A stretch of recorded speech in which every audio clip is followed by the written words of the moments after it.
Hello and welcome back to the Payday 2 Starter Guide. For more information about the Starter Guide, check out the first episode linked in the video description. We've talked loud, we talked your first heights, but now we're kind of at a point where we can start talking higher difficulties. Mayhem, Deathwish, and beyond. But before we can talk Mayhem, there's some stuff in Overkill we should also talk about. Medics, turrets, and Captain Winners make up the bulk of the new threats on Overkill, although, granted, only one of them actually only appears on Overkill and above. They're the most common enemies you'll fight once you're into Overkill, at least the most common special unit, and their specialty is Inspire Aced, kind of. They can revive any one enemy in a 7-meter radius once every 3 seconds. Often they're healing a weak enemy that can just be taken out with another bullet, but if they're around like a Bulldozer, you're going to want to shoot the medic first. I mean, shoot him first anyways, but they can create a lot of headache. If they're just around some random enemies, each medic can only heal one, so it's not too much of a problem. They're a headache, not that big of a deal. Just handle them like any other enemy, but pay special attention once they get around special units. Turrets are a problem.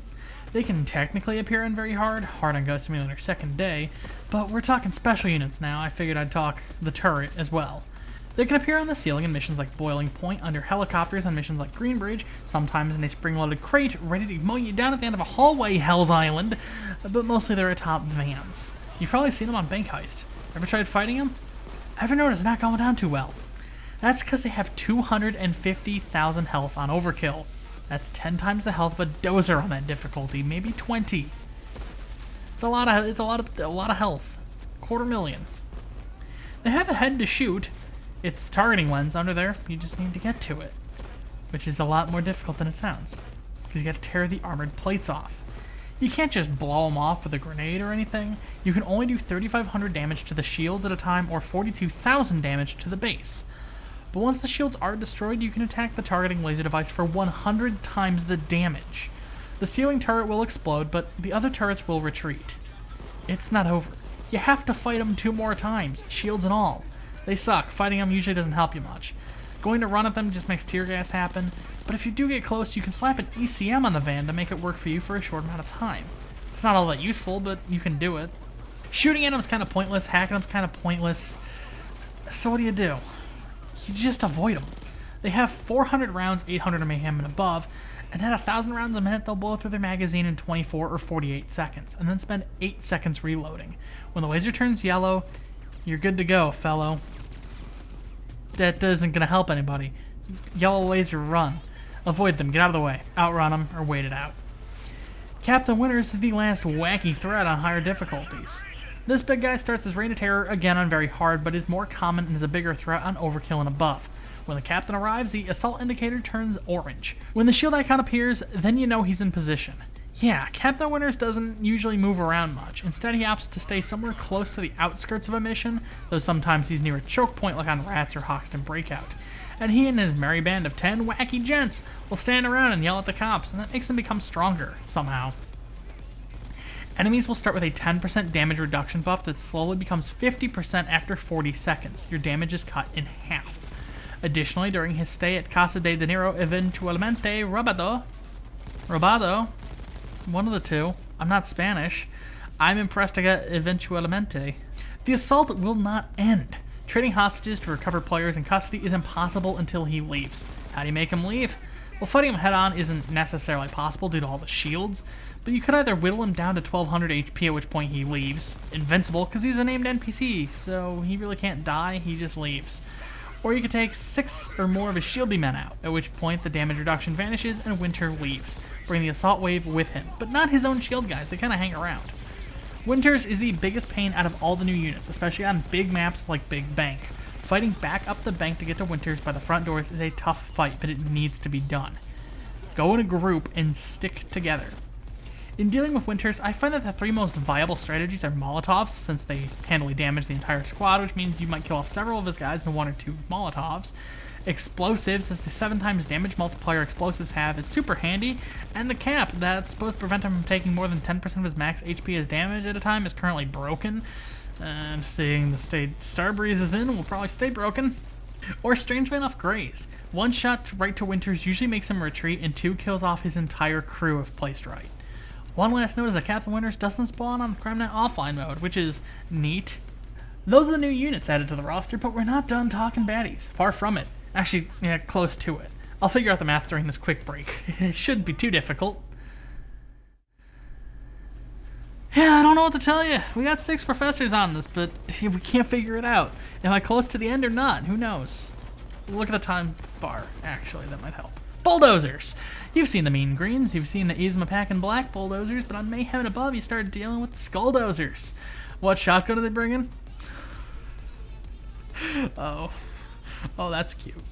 It's the KSP, a light machine gun. High damage, large magazine, high rate of fire, makes them dangerous to fight up close and personal. You're going to want to stick back as their gun isn't very accurate. And if you catch one reloading, you get a perfect chance to dive in for the kill. If you catch one reloading, they have 255 rounds in their magazine, which is cheating because the KSP's maximum mag is 215. And getting them to chew through all that ammo is slow goings. You'll see these guys mostly on Deathwish and above, though they can appear on Mayhem through scripted spawns. Things like the computer room on the first day of Hoxton Breakout, the shipping containers and Meltdown or Slaughterhouse, and the absolute clusterfuck of an ambush on Reservoir Dogs. Stay away and pack plenty of firepower, but we're not done. Far from it. Enter the Vulcan Dozer. The Skulldozer was a rare threat on Deathwish, and he was scary, but the game got more complex and violent. We needed a new heir to the throne of scary. Is the Vulcan Dozer it? I mean, he's got a goddamn minigun. I'm already scared. The Vulcan Dozer, or Minigun Dozer, whatever you want to call him, Michael, perhaps, appears on high-ranking crime sprees or Deathwish, where he can rarely replace normal bulldozers in the spawn rotation.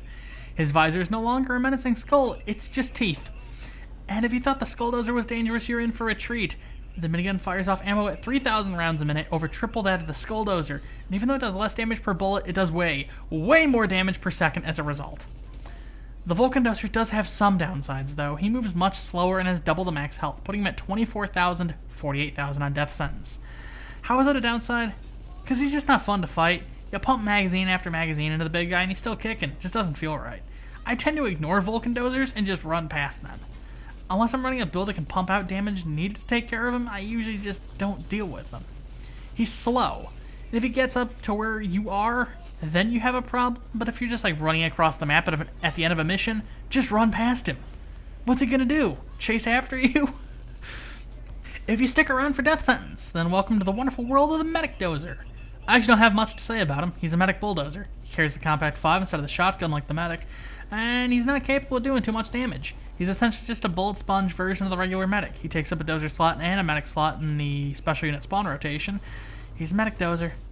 He's also a ridiculously silly little addition to the roster. He complains about his team dying on him, and he's constantly reminding everyone in a 20-mile radius that he never even got accepted to medical school. Your wounds are getting healed through sheer PJ Stoppleworth alone. Shoot at him until he dies. If two are healing each other, I guess you're dead. Just run. He's more of a threat in crime sprees. He gets the boosts of both medics and dozers, and medics and dozers get really scary boosts, but we'll talk crime spree in another episode. I think that covers all the new enemies in the higher difficulties, so let's go talk about the difficulties themselves, real quick. I don't want to make this a whole 20-minute extravaganza. I'm sick of doing 20-minute starter guide episodes, so here's just some general tips and pointers about the new difficulties. They're harder, and it's not just because there's new enemies. The regular roster of bad guys actually changes well when playing higher difficulties. The biggest stat changes on regular enemies is more health, higher weapon damage, but also their headshot multiplier, which changes with the difficulty. They are at their highest on Overkill before ramping back down, but a lot of that is just hard through Overkill introduce a myriad of new enemy types, whereas Mayhem and above kind of don't. On higher difficulties, you will take more shots to the head to take out enemies. You might want to opt for higher damage weapons, or maybe just weapons with a much better pickup rate. If you're running low on ammo on Mayhem, find something that has a higher pickup rate. The wiki is your friend. Higher pickup rate or damage, it really doesn't. Preferably both. That's kind of where things get tricky. A lot of weapons that are fun on like hard, very hard, might not work too well on Overkill, and if they don't really work well on Overkill, then they're definitely not going to work well on Deathwish. Again, the Union's pretty good at this, but they've actually kind of cut the Union's pickup rate, weirdly enough. Weapons like the UAR, the Tempest 21, if you have fully loaded aced, all the light rifles, and even some of the battle rifles, are definitely well within your jurisdiction now. Light machine guns, shotguns, sniper rifles, explosives, those are definitely the big fun ones. Akimbos, too, they shoot out a lot of bullets. Just have an ammo bag. They're fully loaded aced. I would go over the missions, but yeah, this video doesn't need to be 20 minutes long. 10, 15, that's enough. Stick with your group, protect each other. Take it slow. Take it slow. If you're going around killing enemies, you might actually be putting your team at risk. Stick together and try to complete the objectives. I would say Mayhem starts entering your wheelhouse around level 80 or so, depending on the mission you play and your personal skill level. Death Wish is best served at level 100, even though it locks at 80, and Death Sentence, I'm just going to link you to this video here and tell you should probably want a few infamies under your belt and some knowledgeable teammates. I can tell you how to play the game, but you also need to play the game too. Unless you live in some future where Payday 2 stops existing, this is what the game used to look like. I mean, it happened to Overkill's The Walking Dead. That game doesn't exist anymore, so I guess it could happen to Payday. Mayhem is just that, it's Mayhem. It's a lot of fun. It's my favorite difficulty. I think it's one of the most balanced for higher levels, and if you're up to the challenge, it offers a great payday. Looking to get more money and more loot in an accelerated pace though, the best place to go for that is Crime Spree, which we'll cover in the next episode of the Payday 2 Starter Guide. Thanks for watching, and until next time, I'll see you around. Stay away and plaque plenty of firepower? But we're not done for some. If you like this video and you'd like to see more, I'd recommend subscribing. Patreon and social media links are in the description.